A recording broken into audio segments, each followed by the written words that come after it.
Hello friends, welcome to KRV சமையல். இன்றைக்கி ஒரு டேஸ்டான காலிஃப்ளவர் குழம்பு செய்ய போகிறோம்.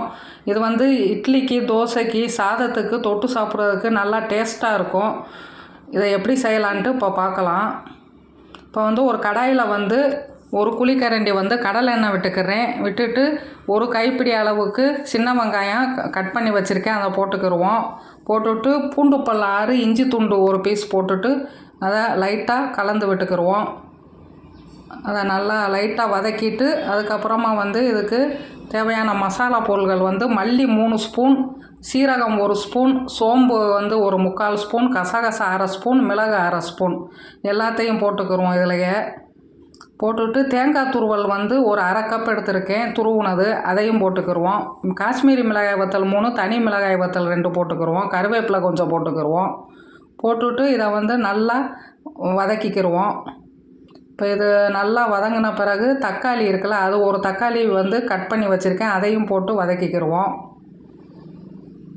இந்த மாதிரி வதக்கி செய்யும் பொழுது குழம்பு நல்லா டேஸ்ட்டாக மணமாக இருக்கும். இப்போ மஞ்சத்தூள் ஒரு 1/2 ஸ்பூன் போட்டுக்கிடுவோம். போட்டுட்டு அதையும் நல்லா கிளறிக்கிடுவோம்.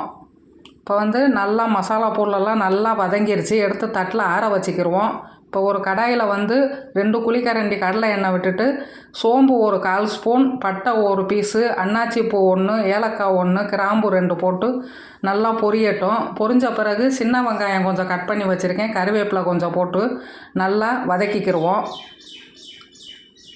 நல்லா அந்த கலர் மாறுற வரைக்கும் நல்லா வதக்கிக்கிடுவோம்.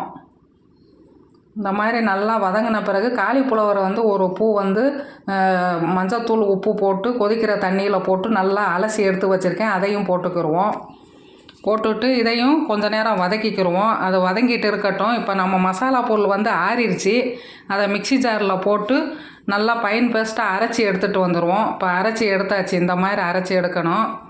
இப்போ இது இருக்கட்டும். இப்போ காலிஃப்ளவர் ஓரளவு வதங்கிருச்சு. இந்த மாதிரி எண்ணெயில் வதக்கிட்டு அப்புறமா நம்ம மசாலா சேர்க்கும்போது குழம்பு நல்லா டேஸ்ட்டாக இருக்கும். இப்போ மசாலா கலவையை நம்ம இதில் போட்டுக்கிடுவோம்.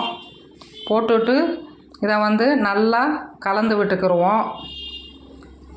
இது எல்லாமே காலிஃப்ளவரோடு நல்லா மிக்ஸ் ஆகி நல்லா வதக்கிட்டு அதுக்கப்புறமா அந்த மிக்ஸி ஜார் அலசின தண்ணியையும் ஊற்றிக்கிடுவோம். தேவையான அளவு குழம்புக்கு தேவையான தண்ணியை ஊற்றிக்கிட்டு தேவையான அளவு உப்பையும் போட்டுட்டு நம்ம எல்லாத்தையும் கலந்து விட்டுக்கிடுவோம்.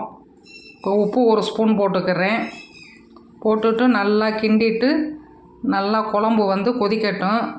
இப்போ இந்த குழம்பு கொதிச்சிட்டு இருக்குது. இதை ஒரு மூடி போட்டு மூடி ஒரு 5 நிமிஷம் அப்படியே நல்லா காலிஃப்ளவர் வெந்து வரட்டும். இப்போ காலிஃப்ளவர் நல்லா வெந்துருச்சு. இந்த மாதிரி இருக்கணும். குழம்பு இப்போ நல்லா ரெடி ஆயிடுச்சு. இதை ஒரு தடவை நீங்கள் ட்ரை பண்ணி பாருங்கள், டேஸ்ட் அருமையாக இருக்கும். இப்போ மல்லித்தலையை தூவி இறக்கிடுவோம். கேஆர்வி சமையலாம் முதன் முறையாக பார்க்குறவங்க சப்ஸ்கிரைப் பண்ணுங்கள், ஃப்ரெண்ட்ஸ்களுக்கு ஷேர் பண்ணுங்கள், லைக் பண்ணுங்கள். தேங்க்யூ.